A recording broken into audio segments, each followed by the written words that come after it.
சுபைக்குழுவில் இணைந்துள்ள ஆசிரியர்கள் அனைவருக்கும் வணக்கம்.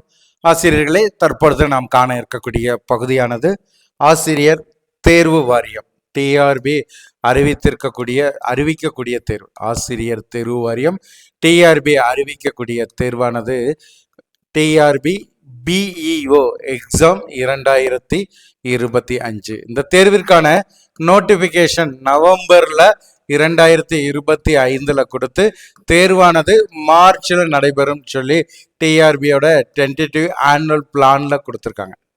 இந்த வட்டார கல்வி அலுவலர் தேர்விற்கான குவாலிஃபிகேஷன் சொல்லி பார்த்தீங்கன்னா உங்களுக்கு ஒரு யூஜி வித் பிஎட் இருந்தாலே இந்த எக்ஸாமை எழுதலாம். ஸோ அனைவருமே எழுதக்கூடிய போட்டி நிறைந்த தேர்வு. ஸோ இந்த வட்டார கல்வி அலுவலர் தேர்விற்கான சேலரி, ஸோ இந்த மாதிரி பார்க்கும்போது ஆசிரியர்களுக்கு இணையாக ஒரு சிறந்த ஒரு பணின்னு சொல்லலாம். ஸோ அது மட்டும் இல்லாமல் டிஆர்பி கண்டக்ட் பண்ணக்கூடிய தேர்வில் ஒரு சில தேர்வுகளை 2-3 காலகட்டங்களில் நிறுத்திடுவாங்க. அப்படி இருக்கக்கூடிய தேர்வு தான் இந்த வட்டார கல்வி அலுவலர் தேர்வு. ஏன்னா இதில் 50% வந்து பார்த்தீங்கன்னா உங்களுக்கு ப்ரமோஷன்லேயும் 50% எக்ஸாம் மூலம் எடுக்கிறாங்க. அப்படி பார்க்கின்ற பட்சத்தில் கடைசியாக இந்த தேர்வு 2023 உங்களுக்கு நடைபெற்றது. ஸோ அப்பவே காலி பணியிடங்கள் மிக குறைவு, 24 காலி பணியிடங்கள் கிட்ட சொல்லியிருந்தாங்க. ஆனால் தேர்வு எழுதினவங்க கிட்டத்தட்ட 40,000க்கு மேல்ங்கிற அந்த அளவிற்கு போட்டி நிறைந்தது. தற்பொழுது ஆனுவல் பிளான்ல 50 சொல்லியிருக்காங்க. ஸோ ஆனால் இப்போ டோட்டல் காலி பணியிடங்கள் 90+ இருக்குங்கிறது எதிர்பார்ப்பு, துறை ரீதியான தகவல். அப்போ இப்போ இருந்தே உங்களுக்கு வந்து பார்த்தீங்கன்னா நவம்பர் 2025 நோட்டிஃபிகேஷன், மார்ச்ல எக்ஸாம் போது கிட்டத்தட்ட ஒரு 5 மாத காலம் இருக்குது. ஸோ இந்த 5 மாத காலம் சிறந்த முறையில் நம்ம தயாராகும் பொழுது வெற்றியானது நம்மளுக்கு கிட்டும். ஏன்னா போட்டி நிறைந்த இந்த தேர்வு, அடுத்து இந்த தேர்வு நடைபெறுமா என்பதே பெரிய ஒரு கேள்விக்குறியாக இருக்கக்கூடிய இந்த சூழ்நிலையில ஆசிரியர்கள் இந்த வாய்ப்பை பயன்படுத்திக்கோங்க. இதற்கு நம்முடைய சுபைக்குழுவின் சார்பாக பயிற்சி வகுப்புகள் உங்களுக்கு நம்ம ஆரம்பிக்கிறோம். இந்த பயிற்சி வகுப்பை தொடர்ந்து 200 தேர்வுகளை உள்ளடக்கிய டெஸ்ட் பேஜ், அதே மாதிரி கொஸ்டின் பேங்க், அதை தொடர்ந்து ஸ்டடி மெட்டீரியல் கொடுத்து முழுமையாக உங்களுடைய அரசு பணியை பெறுவதற்கான வழிமுறையை சுபைக்குழுவானது உருவாக்கி கொடுத்துருக்குது. ஆகவே வாய்ப்பை சிறந்த முறையில் பயன்படுத்திக்கோங்க. இந்த பயிற்சி வகுப்பானது முதல்ல உங்களுக்கு வந்து பார்த்தீங்கன்னா இதற்கான சிலபஸ் சொல்லி பார்த்தீங்கன்னா கோர் சப்ஜெக்ட்னு சொல்லி வந்து பார்த்தீங்கன்னா உங்களுக்கு கொடுத்து கிட்டத்தட்ட வந்து பார்த்தீங்கன்னா 110 வினாக்கள் கேட்குறாங்க. இந்த கோர் சப்ஜெக்டில் தான் Tamil, English, maths, science, social science இருக்குது. அதற்கடுத்து ஜிகே சொல்லி 10 வினாக்களும், எஜுகேஷன் ஜிகேன்னு 10 வினாக்களும், ஸோ அதுக்கடுத்து சைல்டு டெவலப்மெண்ட் அண்ட் பெடகாஜி, சைக்காலஜின்ட்டு 30 வினாக்கள், மொத்தம் 150. இந்த கோர் சப்ஜெக்ட்ல யூனிட் 1ல இருக்கக்கூடிய பகுதி என்ன சொல்லி பார்த்தோம்னா தமிழ். ஸோ அந்த தமிழ்ல முதல்ல இருக்கக்கூடிய டாபிக் என்னன்னு பார்த்தீங்கன்னா சங்க காலம் முதல் தற்காலம் வரை தமிழ் இலக்கிய வரலாறு, இதுதான் முதல் டாபிக். ஸோ அந்த முதல் டாபிக்ல முதல் வகுப்பை இன்று நாம் காண்க இருக்கிறோம். டெய்லி வந்து பார்த்தீங்கன்னா காலையில் உங்களுக்கு இந்த பயிற்சியானது தொடர்ச்சியாக கொடுப்பதற்கான வழிமுறையை உருவாக்கியிருக்கோம். ஆசிரியர்கள் இந்த வாய்ப்பை பயன்படுத்திக்கோங்க.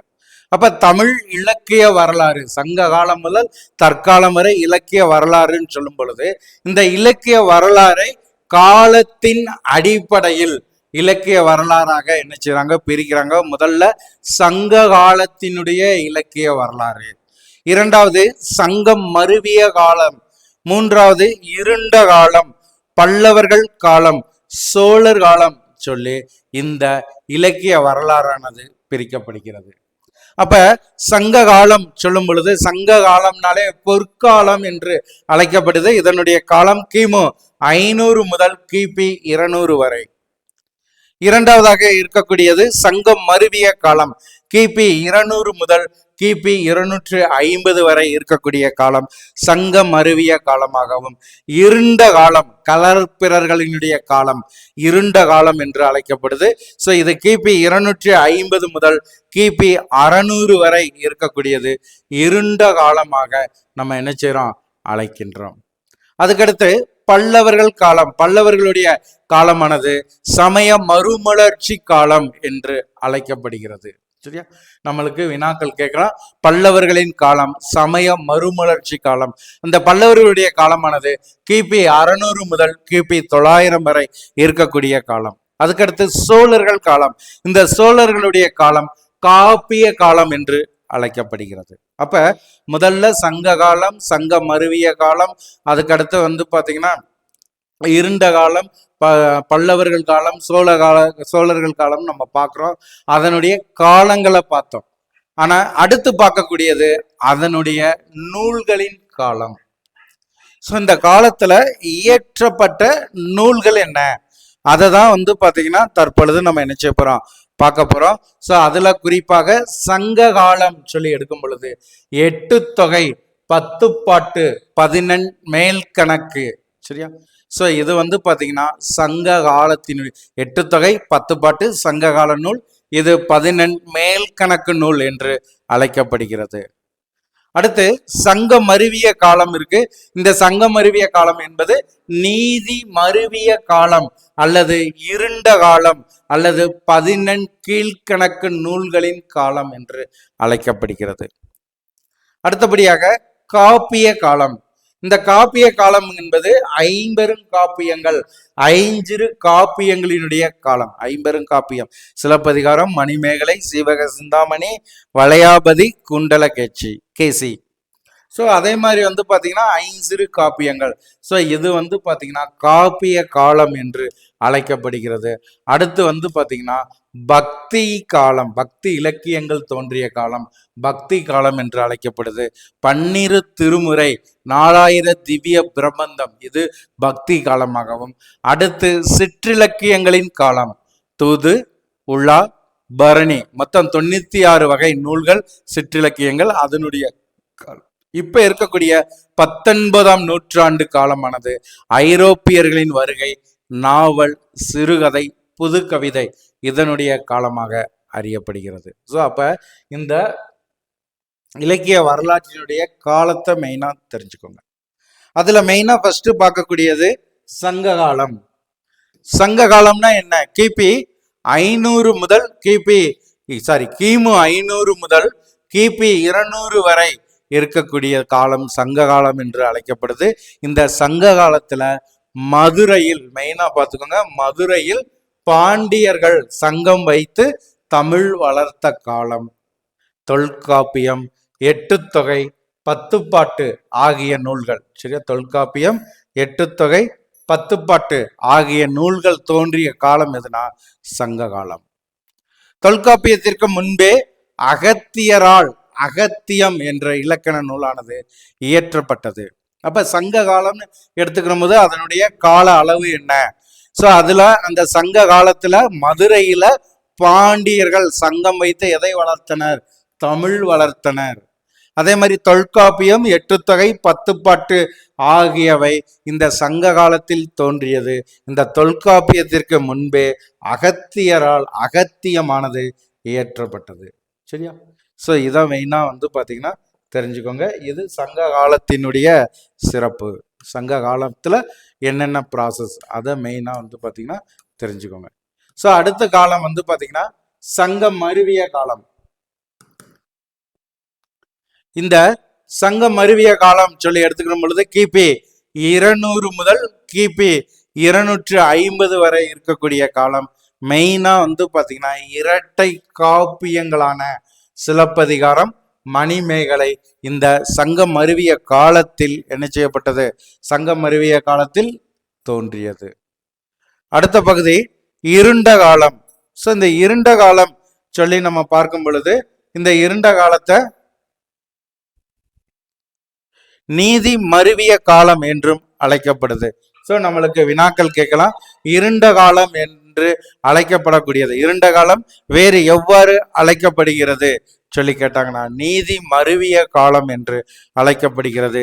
கிபி 250 முதல் கிபி 600 வரை இருக்கக்கூடிய காலத்தை இருண்ட காலம் என்று அழைக்கிறோம். இதற்கு வழங்கக்கூடிய வேறு பெயர் நீதி மருவிய காலம். சைவம், வைணவம், சரியா நல்லா கவனிங்க, சைவம், வைணவம் செல்வாக்கை இழந்து மெயினா பாத்தீங்கன்னா இதுல இந்த இருண்ட காலம் அதாவது நீதி மருவிய காலம் சொல்லி நம்ம பார்க்கும் பொழுது இதுல மெயினா பாத்தீங்கன்னா 2 விஷயத்த நம்ம தெரிஞ்சுக்கணும். இதனுடைய கால அளவை பார்க்கிறோம். அதே மாதிரி சைவம் வைணவம் அந்த சமயம் செல்வாக்கை இழந்து சமணமும் பௌத்தமும் மெயினா பாருங்க, சமணமும் பௌத்தமும் வளர்ச்சி பெற்ற காலம் இருண்ட காலம் என்று அழைக்கப்படுகிறது. ஸோ இந்த காலத்துல வேற எந்த நூல்கள் இயற்றப்பட்டது? காரைக்கால் அம்மையார் எழுதிய நூல்கள், அதே மாதிரி பாத்தீங்கன்னா திருமூலர் எழுதிய திருமந்திரம், முத்தொள்ளாயிரம் ஆகிய நூல்களானது இந்த இருண்ட காலத்தில் இயற்றப்பட்டது. அடுத்த காலம் பாத்தீங்கன்னா பல்லவர்களின் காலம். கிபி 600 முதல் 900 வரை இருக்கக்கூடிய காலத்தை பல்லவர்கள் காலம் என்று அழைக்கிறோம். இந்த பல்லவர்கள் காலத்துல சைவமும் வைணமும் வளர்ச்சியுற்று புத்த சமயம் சமண சமயம் செல்வாக்கானது குறைந்தது. எனவே இந்த பல்லவர்கள் காலத்தை சமய மறுமலர்ச்சி காலம் என்று அழைக்கிறோம். ஸோ நம்மளுக்கு கேட்கலாம், சமய மறுமலர்ச்சி காலம் என்று அழைக்கப்படக்கூடிய காலமானது பல்லவர்களின் காலம். இல்லை ஆண்ட கேட்கலாம், கிபி 600 முதல் கிபி 900 வரை. ஸோ இந்த சைவமும் வைணவமும் வளர்ச்சியுற்று புத்த சமண சமயங்கள் செல்வாக்கு குறைந்த காலத்தை பல்லவர் காலம் சொல்றான். அப்ப இந்த சைவத்தை வளர்ப்பதற்கு சைவ நாயன்மார்களும், வைணவத்தை வளர்ப்பதற்கு வைணவ ஆழ்வார்களும் பக்தி இலக்கியங்களை மிகுதியாக பாடினார்கள். ஸோ அதுல மெயினானதுதான் தேவாரம், திருவாசகம், 4000 திவ்ய பிரபந்தம். ஸோ இது ஃபுல்லாமே இந்த பல்லவர்கள் காலத்தில் தோன்றியது. குறிப்பாக பல்லவ மன்னனான 3ஆம் நந்திவர்மன் தமிழ் நந்தி என்று அழைக்கப்பட்டார். மெயினானது அண்டர்லைன் பண்ணிக்கோங்க, தமிழ் நந்தி என்று அழைக்கப்பட்ட பல்லவ மன்னன் யாருன்னா 3ஆம் நந்திவர்மன். பெருங்கதை, கொங்குவேல், நந்தி கலம்பகம் ஆகிய நூல்கள் உருவாகிய காலம் எதுனா இந்த பல்லவர்களின் காலம். ஸோ இந்த பல்லவர்கள் காலத்துல தான் இந்த நூல்கள் உருவாகின. அடுத்து பார்க்கக்கூடியது சோழர்களின் காலம். இந்த சோழர்களின் காலமானது காப்பியம், சிற்றிலக்கியம், இலக்கணம் என பல வகையில இந்த சோழர்களின் காலத்தில் என்ன செய்யப்பட்டது? நூல்களானது தோன்றப்பட்டது. குறிப்பாக சீவக சிந்தாமணி, 50 காப்பியங்கள் சொல்றோம் இல்லையா? ஸோ அதுல சீவக சிந்தாமணி, வளையாபதி, குண்டலகேசி ஆகிய காப்பியங்கள் தோன்றிய காலம் எதுன்னு கேட்டாங்கன்னா நம்ம சொல்ல தெரியணும், சோழர்களின் காலம். சரி, அப்ப இந்த சோழர்களின் காலம் சொல்லும் பொழுது காப்பியங்கள், சிற்றிலக்கியங்கள், இலக்கணங்கள் என்று தோன்றிய காலம். இதுல குறிப்பாக சேக்கிலாரின் பெரிய புராணம், கம்பரினுடைய கம்ப ராமாயணம் ஸோ தோன்றிய காலம் சோழர்களின் காலம். அடுத்து பார்க்கக்கூடியது இந்த சோழர்களுடைய காலத்துல வேற எது தோன்றியது? ஸோ மெயினா பாருங்க,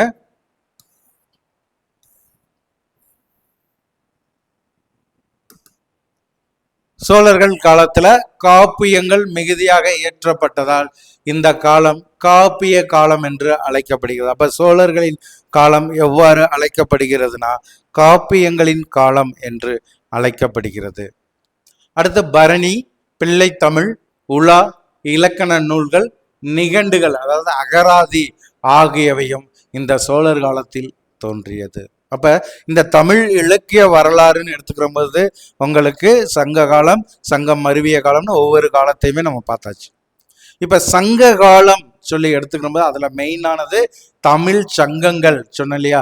தமிழ் வளர்க்க மதுரையில் தமிழ் சங்கங்கள் உருவாக்கப்பட்டது. அப்படி உருவாக்கப்பட்ட அந்த தமிழ் சங்கங்களை நம்ம என்ன செய்யணும்? முதல்ல தெரிஞ்சுக்கணும். தமிழ் வளர்க்க 3 சங்கங்கள், அதாவது தமிழ் வளர்க்க முச்சங்கங்கள் இருந்த வரலாற்றை கூறக்கூடிய நூல் எது கேட்டாங்கன்னா இறையனாரின் களவியல் உரை, இல்லைன்னா இறையனார் அகப்பொருள் உரை. ஸோ நக்கீரர் இதனுடைய உரை ஆசிரியர்.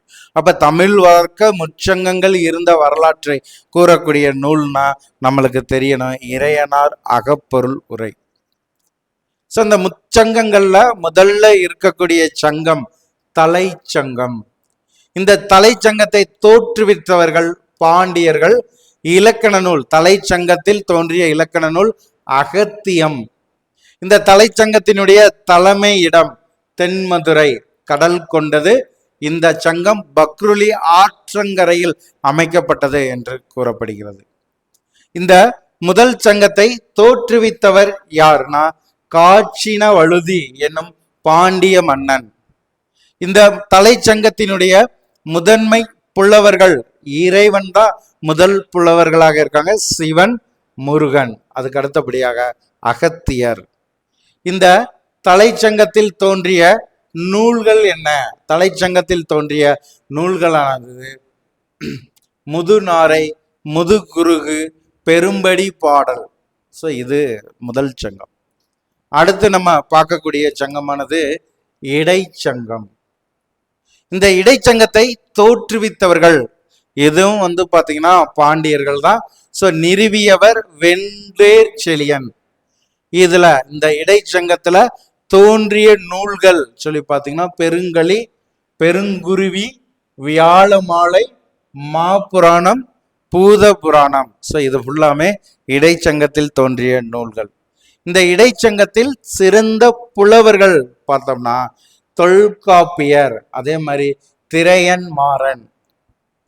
இடைச்சங்கத்தினுடைய இலக்கண நூல்கள் என்ன? அகத்தியம், தொல்காப்பியம், மாபுராணம், இசை நுணுக்கம். இடைச்சங்கத்தினுடைய தலைமை இடம் கபாடபுரம், இதுவும் கடல் கொண்டது. இந்த சங்கமானது குமரி ஆற்றங்கரையில் அமைக்கப்பட்டது. அப்ப தலைச்சங்கம் என்பது பக்ருலி ஆற்றங்கரையிலும், இடைச்சங்கம் என்பது குமரி ஆற்றங்கரையிலும் அமைக்கப்பட்டது. ஸோ அடுத்து அகத்தியத்தை பற்றி பார்க்கலாம். அகத்தியம்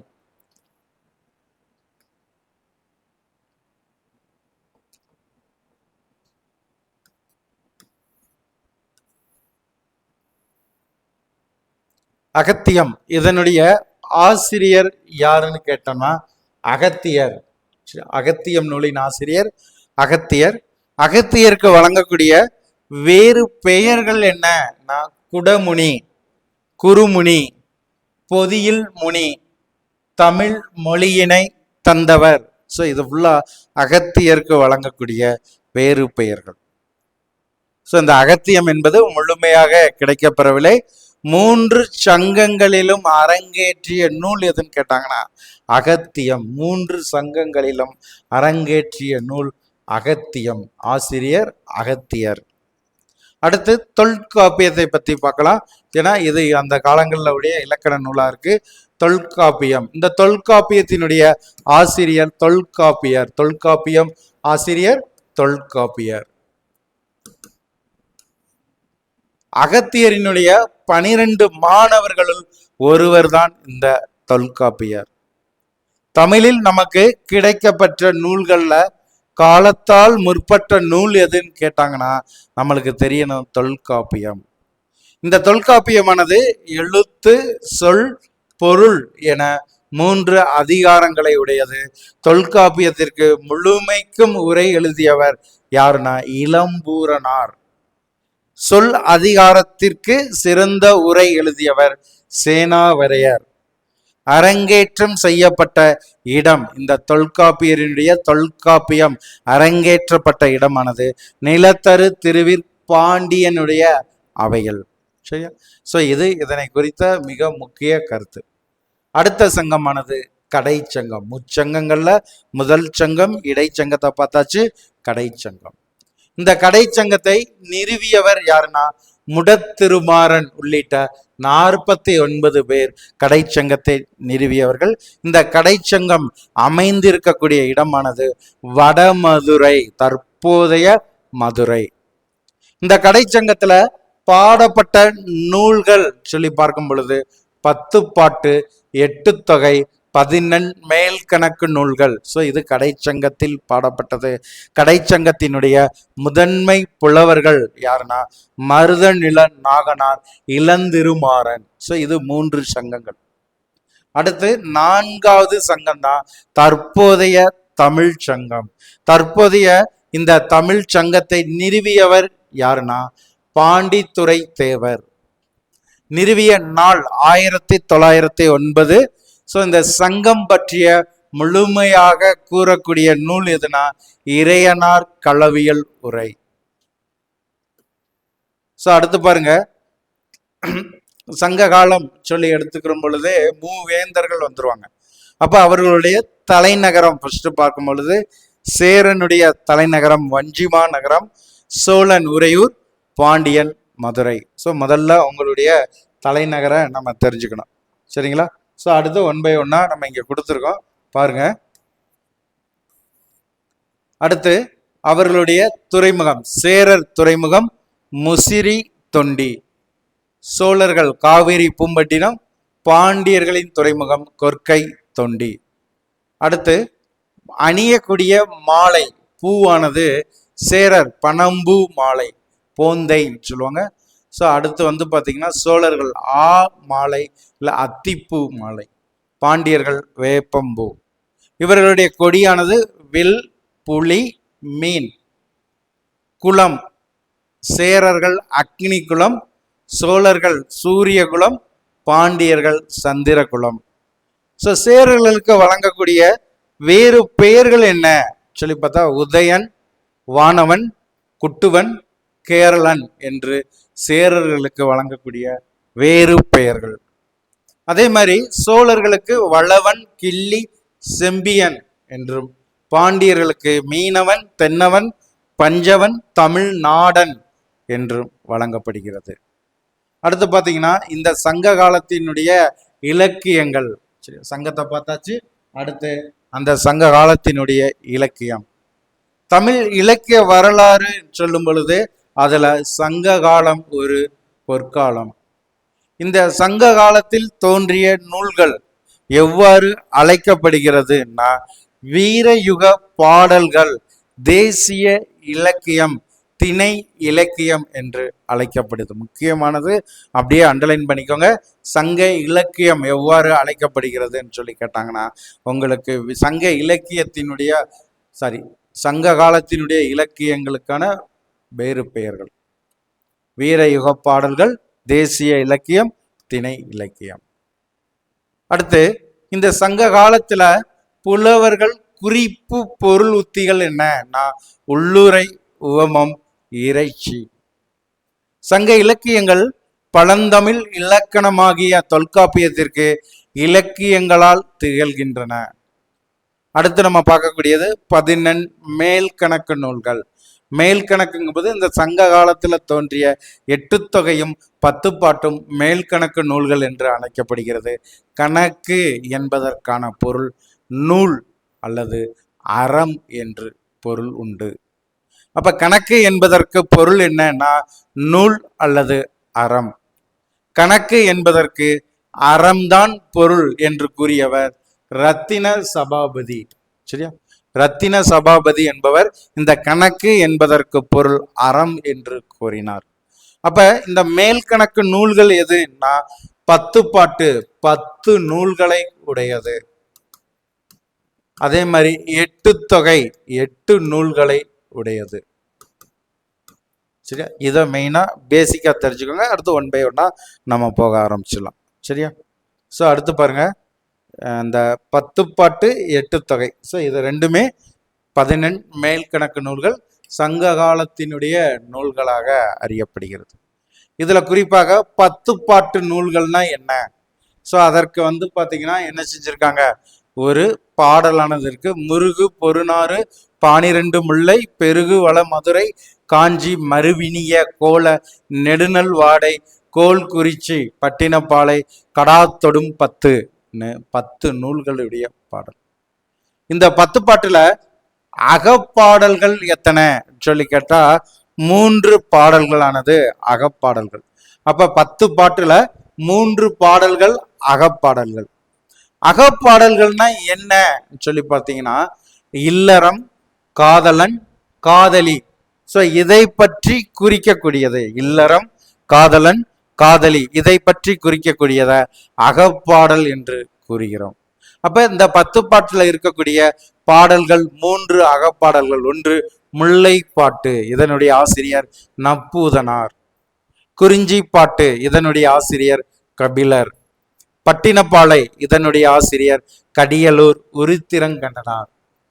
அடுத்து இந்த 10 பாட்டுல இருக்கக்கூடிய புறப்பாடல்கள்னா 6. அப்ப புறப்பாடல்கள்னா என்னன்னா மன்னனுடைய நாடு, கடவுள், இதை பற்றி பாடக்கூடியத புறப்பாடல்கள் என்று கூறுகிறோம். அப்ப இந்த புறப்பாடல்கள் 10 பாட்டுல எத்தனை இருக்குதுன்னா 6 இருக்கின்றது. ஒன்று மதுரை காஞ்சி, இதனுடைய ஆசிரியர் மாங்குடி மருதனார். திருமுருகாற்றுப்படையின் ஆசிரியர் நக்கீரர். பெருநாராற்றுப்படை முடத்தாம கன்னியர். சிறுபானாற்றுப்படை நல்லூர் நத்தனார். பெரும்பானாற்றுப்படை கடியலூர் உருத்திரங்கண்ணனார். கூத்தராற்றுப்படை அல்லது மலைபடு கடாம் பெருங்கௌசிகனார். ஸோ 6 நூல்கள் புறநூல்கள். அகமும் புறமும் தழுவிய நூல் எதுனா ஒன்று நெடுநல் வாடை, இதனுடைய ஆசிரியர் நக்கீரனார். நெடுநல் வாடை காலத்தால் அல்லது பருவத்தால் பெயர் பெற்ற நூல். 10 பாட்டு நூல்கள்ல காலத்தால் பருவத்தால் பெயர் பெற்ற நூல் எதுன்னு கேட்டாங்கன்னா நெடுநல் வாடை. ஸோ இதை மெயினா தெரிஞ்சுக்கோங்க. இதுதான் பேசிக்கா சங்க காலம். ஸோ அடுத்து இதுல குறிப்பாக ஒன்லைனர் நம்ம கிரியேட் பண்ணியிருக்கோம். அதுல பாருங்க, தமிழ் இலக்கிய வரலாற்று கால கட்டங்களை வகுத்த ஈழத்து முன்னோடியார். தமிழ் இலக்கிய வரலாறுங்கிறத இந்த காலகட்டமாக வகுத்தவர் சிவை தாமோதரம் பிள்ளை. ஈழத்து முன்னோடி என்று அழைக்கப்படக்கூடிய சிவை தாமோதரன் பிள்ளை தான் இந்த காலகட்டத்தை உருவாக்கியவர். ஸோ அடுத்து பாருங்க, இந்த சங்க இலக்கியத்துல அதிக அளவு பாடல்களை பாடிய புலவர் யாருன்னா கபிலர். 235 பாடல்களை பாடியவர். 4 அடி சிற்றலையையும் 12 அடி பேரெல்லையும் கொண்ட சங்க இலக்கிய நூல் எதுன்னு கேட்டாங்கன்னா நம்மளுக்கு தெரியணும் நற்றிணை. ஸோ குறுந்தொகையினுடைய பாடல் அடி, சிற்றலை பேரலை என்ன? அடுத்துனா சிற்றலை 4 அடி, பேரலை 8 அடி. பாவகைகள் எத்தனைன்னா 4 வகை பாக்கள். ஆசிரியப்பா, வெண்பா, வஞ்சிப்பா, களிப்பா. அகநானூற்று பாடல்கள் சங்க இலக்கியங்கள்ல 8 தொகையில் இருக்கக்கூடிய அகநானூற்று பாடல்களினுடைய சிற்றெல்லை பேரெல்லை என்ன? சிற்றெல்லையானது 13 அடிகளையும் பேரெல்லை 31 அடிகளையும் உடையது. அதனால்தான் இந்த அகநானூறு நெடுந்தொகை என்று அழைக்கப்படுகிறது. அப்ப நெடுந்தொகை என்று அழைக்கப்படக்கூடிய சங்க இலக்கியம் எதுன்னு கேட்டாங்கன்னா அகநானூறு. 8 தொகை நூல்களில் ஒன்றான அகநானூறு. 10 பாட்டு நூல்களுள் அகம் கூறக்கூடிய நூல் எது? ஏற்கனவே நான் சொன்னதான் 3 நூல்கள், குறிஞ்சிப்பாட்டு, முல்லைப்பாட்டு, பட்டினப்பாலை. பாடாந்திணை என்பது என்னன்னா பாடப்படக்கூடிய ஆண்மகனினுடைய ஒழுக்கலாரை கூறக்கூடியது பாடாந்திணை. அகநானூறு எத்தனை பிரிவுகளாக பிரிக்கப்பட்டுள்ளதுன்னா இந்த 8 தொகையில் ஒன்றான அகநானூறு 3 பெரும் பிரிவுகளாக பிரிக்கப்பட்டுள்ளது. முதல்ல களிற்றி ஆணை நிறை 1 முதல் 120 பாடல்கள் வரை இருக்கக்கூடியது களிற்று யானை நிறை என்றும், 2வது பாடலானது மணிமிடை பவளம் 121 முதல் 300 வரை, கிட்டத்தட்ட 180 பாடல்கள். முதல்ல 120 பாடல்கள், அடுத்து 180 பாடல்கள். நித்தில கோவை 3வது பிரிவு 301 முதல் 400 வரை, அப்ப 100 வினாக்கள். ஸோ டோட்டலா பாத்தீங்கன்னா இந்த அகநானூறு சொல்லி எடுத்துக்கிற பொழுது 400 பாடல்களை உடையது. அன்பின் 5திணையில் அடங்காத அக ஒழுக்கங்கள் எதுனா கை கிளையும் பெருந்திணையும். பெருந்திணை என்பதனுடைய பொருள் யாரு? பொருந்தா காதல். கைக்கிளை என்பது ஒருதலை காமத்தை குறிக்கக்கூடியது. இந்த 8 தொகை நூல்கள்ல அகம் கூறக்கூடிய நூல்கள்னா அகநானூறு, குறுந்தொகை, ஐங்குறுநூறு, கலித்தொகை, நற்றிணை என்று பாத்தீங்கன்னா 5 நூல்கள். அகநானூறு, குறுந்தொகை, ஐங்குறுநூறு, கலித்தொகை, நற்றிணை என்று அகம் கூறக்கூடிய நூல்கள் 5. நிலையாமையை பற்றி கூறக்கூடிய திணை எது? நிலையாமையை பற்றி கூறக்கூடிய திணையானது, நிலையாமையை பற்றி கூறக்கூடிய திணை எதுன்னு கேட்டிருக்காங்க, காஞ்சி திணை. 10 சேர மன்னர்களை பற்றிய 10 பாடல்கள் எதுனா 10. 8 தொகை நூல்களில் அகப்பொருள் புறப்பொருள் எனும் இரு பொருளையும் கூறக்கூடிய நூல் எதுனா பரிபாடல். ஈழத்து உணவும் காளகத்து ஆக்கமும் என்னும் பாடலடி இடம்பெறக்கூடிய சங்க நூலானது பட்டினப்பாலை. 9 நாளி உடுப்பவை 2 என பாடியவர் நக்கீரர் என்று பாடியவர் நக்கீரர். மீன்கொடி, விற்கொடி, புலிகொடி, இடபக்கொடி முறையே எந்த மன்னர்களுக்குரியது? மீன்கொடி என்பது பாண்டிய மன்னர்களுக்கும், விற்கொடியானது சேர மன்னர்களுக்கும், புலிகொடி சோழ மன்னர்களுக்கும், இடபக்கொடி என்பது பல்லவ மன்னர்களுக்கும் என்று என்ன செய்யப்படுது? குறிக்கப்படுகிறது. வேப்பம்பு மாலை, வேப்பம்பு மாலையானது பாண்டியர்களுக்கும், ஆத்திப்பூ மாலையானது சோழர்களுக்கும் உரியது, பனம்பூ மாலையானது சேரர்களுக்கு உரியது. சங்க காலத்தை வேறு எப்பெயர்களால் அழைக்கலாம்? ஏற்கனவே சொன்னதா இயற்கை நெறி காலம் என்றும், இயற்கை நெறி காலம், அதே மாதிரி மூவேந்தர்கள் ஆட்சி காலம், வீரயுக காலம் என்று. முச்சங்கங்களுள் எது அமைந்த இடங்கள்? முதல் சங்கம் தென்மதுரை, அதாவது பாத்தீங்கன்னா முதல் சங்கம் தென்மதுரை பக்குளி ஆற்றினால் கரையில் அமைந்தது. இடைச்சங்கம் கபாடபுரம், கடைச்சங்கம் மதுரை வடமதுரை. ஸோ இதை மெயினாக தெரிஞ்சுக்கோங்க. 10 பாட்டு நூல்களுள் புறம் மட்டும் கூறக்கூடிய நூல்கள் ஏற்கனவே சொன்னதா திருமுருகாற்றுப்படை, பொருநாராற்றுப்படை, பெரும்பானாற்றுப்படை, சிறுபானாற்றுப்படை, கூத்தராற்றுப்படை, மதுரை காஞ்சி, நெடுநல்வாடை.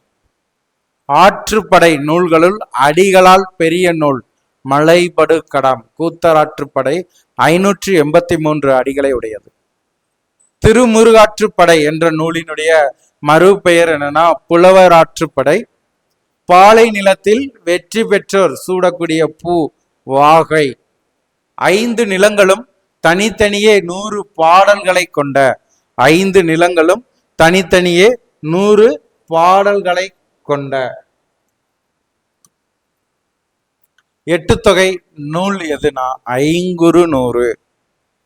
சங்ககால பெண் புலவர்களின் பெயர்கள் ஔவையார், பாரீர் மகளிர் அங்கவை சங்கவை, காக்கை பாடினியார், வெள்ளி வீதியார், பொன்முடியார். அகமா புறமா என்ற கேள்விக்கு காரணமான நெடுநல் வாடையினுடைய பாடலடி எதுனா வேம்பு தலையாத்த நோன்கால் எகம். இறை அருளால் இளமையில் முதுமை பெற்ற பெண் புலவர் ஔவையார். இறை அருளால் இளமையிலேயே முதுமை பெற்ற பெண் புலவர் ஔவையார். சங்கப்பாட்டு நூல்களுள் அதிக அடிகளை கொண்ட நூல் மதுரை காஞ்சி 782 அடிகளை உடையது. குறைந்த பாடல் அடிகளை உள்ளடக்கிய நூல் ஐங்குறுநூறு 3 அடிகளை உடையது. சோழ அரசர்களுடைய பிரபல்யமான தலைநகரம் கேட்டாங்கன்னா தஞ்சை. வாடை காலத்தை பற்றி குறிப்பிடக்கூடிய நூல் எது? வாடை காலம் சொல்லி பார்த்தோம்னா நெடுநல் வாடை. சங்ககால அக இலக்கியங்களில் முக்கியத்துவம் பெற்ற 3 அகப்பொருள்கள் எவைனா முதல் பொருள், கருப்பொருள், உரிபொருள். இது சங்க காலத்தினுடைய அக இலக்கியங்கள்ல முக்கியத்துவம் பெற்ற 3 அகப்பொருட்கள். இதுல முதல் பொருள்னா என்ன? முதல் பொருள் என்பது நிலமும் பொழுதும் முதல் பொருள் என்று அழைக்கப்படுகிறது. கருப்பொருள் என்பது நிலத்துக்கு உரித்தான பொருட்கள், அதாவது மலர், மரம், விலங்கு, பறவை முதலியவை கருப்பொருளாகவும், உரி பொருள் என்பது நில பிரிவுக்கு உரிய சிறப்பு ஒழுக்கம், புணர்தல், பிரிதல், இருத்தல், இரங்கல், ஊடல். ஸோ இது உரி பொருள் என்று அழைக்கப்படுகிறது. முதல் சங்கத்தில் வாழ்ந்த புலவர்கள் அகத்தியர், முரஞ்சியூர், முடி நாகராயர். இடைச்சங்கத்தில் வாழ்ந்த புலவர்கள் தொல்காப்பியர், வள்ளுவர், காப்பியன். கடைச்சங்கத்தில் வாழ்ந்தவர் கபிலர், பரணர், நக்கீரர். அன்பின் 5 குறிப்பிட்டு அவற்றிற்குரிய சிறப்பு ஒழுக்கங்களை முறையே குறிப்பிடுக. சிறப்பு ஒழுக்கம் சொல்லி பார்க்கும்போது உரிப்பொருள் குறிஞ்சி புணர்தல், புணர்தல் நிமித்தம். முல்லை இருத்தல், இருத்தல் நிமித்தம். மருதம் ஊடலும் ஊடல் நிமித்தம், நெய்தல் இரங்கலும் இரங்கல் நிமித்தமும், பாலை பிரிதலும் பிரிதல் நிமித்தமும். சரியா? ஸோ இது வினாயன் 45. சரியா? ஸோ அதை மெயினாக பார்த்துக்கோங்க. ஸோ அடுத்து வந்து பார்த்தீங்கன்னா உரிபொருள் கேட்டிருந்தோம். அதுக்கு அடுத்து வந்து பார்த்தீங்கன்னா ஐவகை நிலங்களும் அவற்றிற்குரிய தொழில்கள். தொழில்ங்கும்போது உங்களுக்கு ஒவ்வொரு நிலத்திற்குமே நம்ம சொல்லணும். இது கருப்பொருள்ல வரக்கூடியது. அப்ப குறிஞ்சி வேளாண்மை, முல்லை மந்தை மேய்த்தல், பாலை வழிப்பறி, மருதம் விவசாயம், நெய்தல் மீன்பிடித்தல். பாண்டிய மன்னனின் சிறப்புகளை கூறக்கூடிய 10 பாட்டு நூல் எது சொல்லி கேட்டாங்கன்னா மதுரை காஞ்சி. அதே மாதிரி சேர மன்னர்கள்னா 10. சங்க இறுதி காலத்தில் வடநாட்டில் இருந்து தமிழ்நாட்டிற்கு வந்த ஆட்சியாளர்கள் யார்? சங்க காலத்தினுடைய இறுதினா கலர்பிறர்கள். இவர்களுடைய காலம் இருண்ட காலம் என்று அழைக்கப்படுகிறது. ஆன்றோர் புகழ்ந்த அறிவினில் தெரிந்து சான்றோர் உரைத்த தன் தமிழ் தெரியல் 10 பாட்டும் என 10 பாட்டு நூல்களை புகழ்ந்து உரைத்தவர். உரை சிறப்பு பாயிரத்துல புகழ்ந்து உரைத்தவர் யாருன்னா நச்சினார்க்கினியர். அகநானூற்றுல இடம்பெற்றுள்ள பாட எண்கள் என்ன? அகநானூறுங்கும் பொழுது திணை இல்ல வந்து பாத்தீங்கன்னா பாலை குறிஞ்சி முல்லை மருதம் நெய்தல் என்று முறையே வைப்பு உள்ளது. இந்த அகநானூற்றுல 1, 3, 5, 7, 9 என்ற ஒற்றைப்படை எண்களாக இருக்கக்கூடிய 200 பாடல்கள் பாலை திணைக்குரியவை. அப்ப பாலை திணை அகநானூற்றுல பாலை திணை பாடல்கள்னா 1, 3, 5, 7 ஒற்றைப்படை எண்கள்ல 200 பாடல்களானது காணப்படுகிறது. அதே அகநானூற்றுல 2, 8, 12, 18, 22, 28. ஸோ இந்த முறையில வரக்கூடிய 80 பாடல்கள் குறிஞ்சி பாடலுக்கும், 4, 14, 24, 34 என்று வரக்கூடிய 40 பாடல்கள் முல்லை திணைக்கும், 6, 16, 26, 36 என்று வரக்கூடிய 40 பாடல்கள் மருத திணைக்கும், 10, 20, 30, 40, 50, 60 என்று வரக்கூடிய 40 பாடல்கள் நெய்தல் திணைக்கும் என்று உங்களுக்கு அகநானூற்றுள்ள பாடல்களானது பிரிக்கப்பட்டுள்ளது. ஸோ இந்த பகுதியில சங்க காலம், அந்த சங்க காலத்தினுடைய நூல்களை லைட்டாக டச் பண்ணியிருக்கோம். ஸோ இனி வந்து பார்த்தீங்கன்னா அந்த நூல்களினுடைய சிறப்புகளை பார்த்துட்டு ஒவ்வொரு நூல்களும் பார்த்தோம்னா சங்க காலம் முடிஞ்சிடும். ஆகவே ஆசிரியர்கள் இதை முழுமையாக குறிப்பெடுத்துக்கோங்க. ஸோ மிக மிக முக்கியமான பகுதி. ஒவ்வொரு பகுதியுமே நம்ம கொடுக்கக்கூடியதை குறிப்பெடுத்து பயன்படுத்துங்க. 2026 உங்களுக்கான அரசு பணி உங்களை தேடி வரும். அதற்கு சுபை குழுவானது முழுமையாக ஒத்துழைப்பு கொடுக்கும். அதை முழுமையாக பயன்படுத்துகிற பட்சத்தில் அரசு பணி உறுதி. ஆகவே சுபிக்குழுவை ஒவ்வொரு ஆசிரியர்களும் பயன்படுத்தி கொள்ளுங்கள். நன்றி நண்பர்களே.